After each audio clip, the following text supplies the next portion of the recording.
Good morning. Welcome back. My today's topic is the ideas of Satyagraha. Gandhi ji returned to India in January 1915 from South Africa. हुआ ये कि गांधी जी अपनी पढ़ाई पूरी करके जब साउथ अफ्रीका से इंडिया आए 1915 में, तो उन्होंने इंडियंस की जो हालत देखी, उससे उन्होंने क्या किया, अपनी नौकरी भी त्याग दी। अब ऐसी कैसी हालत थी और उन्होंने कौन से रास्ते दिखाए, ये हम इस पैराग्राफ में आज पढ़ने वाले हैं। He showed the path of satyagraha, which means a noble method of mass agitation.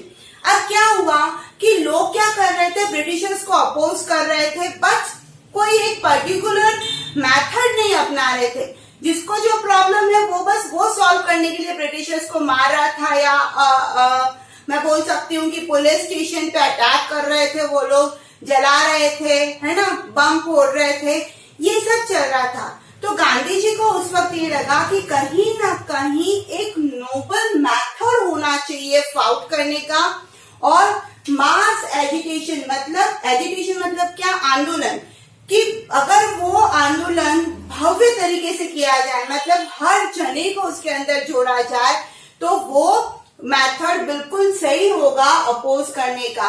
और सत्याग्रह वर्ड भी इसीलिए दिया गया है कि सत्य प्लस आग्रह मिलके बनता है सत्याग्रह। मतलब जब कभी भी हम सत्य के लिए आग्रह करते हैं तो इनडायरेक्टली वो एक मेथड, एक आइडिया जनरेट करता है।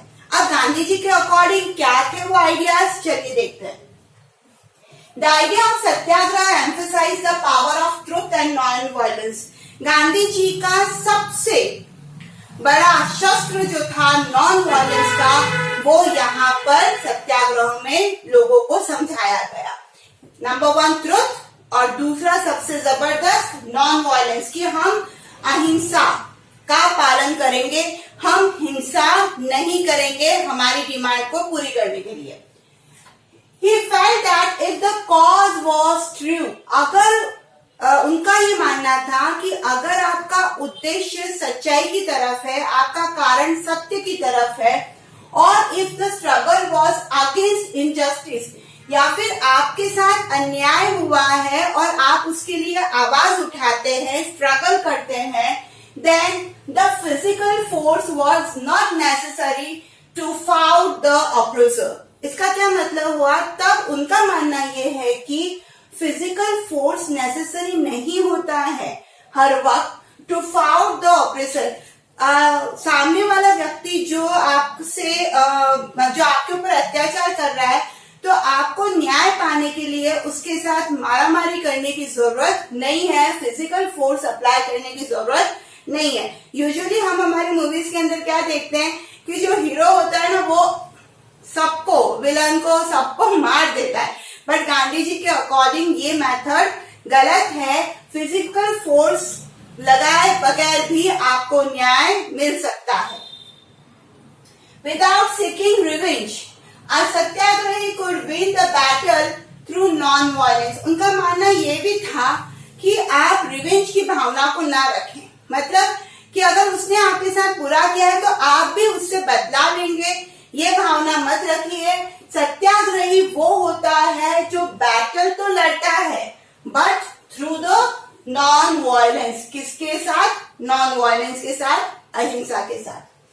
Bye this struggle truth was bound to win ultimately. अगर आप इस तरीके का सत्याग्रह मेथड अपनाते हैं तो ये चीज क्लियर है कि आपकी जीत पक्की है ना, जीत तो मिलेगी। But according to Gandhi ji, this dharma of non-violence could unite all the Indians. हुआ ये था कि अपने यहाँ पर इंडिया के अंदर जो मुस्लिम्स थे, हिंदू थे, जो अलग अलग धर्म थे, वो यूनाइट नहीं हो रहे थे। तो गांधी जी को लग रहा था कि अगर नॉन वायलेंस के इस धर्म से, मतलब उन्होंने अहिंसा को एक धर्म बता दिया कि इस धर्म के तहत जितने भी जात पात के लोग हैं वो इकट्ठे हो जाएं और सत्य के लिए आग्रह करें। ये आइडिया गांधी जी ने यहाँ पर शो किया। अब आपका जो ये पैराग्राफ है बुक के अंदर, ठीक है, इससे रिलेटेड एक क्वेश्चन बनता है। क्या है क्वेश्चन, चलिए देखिए। what is meant by ideas of सत्याग्रह? जब कभी भी ये क्वेश्चन आएगा आपको क्या करना है, ये ही आंसर लिखना है। तो आई होप ये वीडियो आपको क्लियर हो गया होगा। तो लाइक करिए, शेयर करिए, सब्सक्राइब करिए और कमेंट भी करिए और पढ़ते रहिए social studies with Sangeeta. Thank you so much.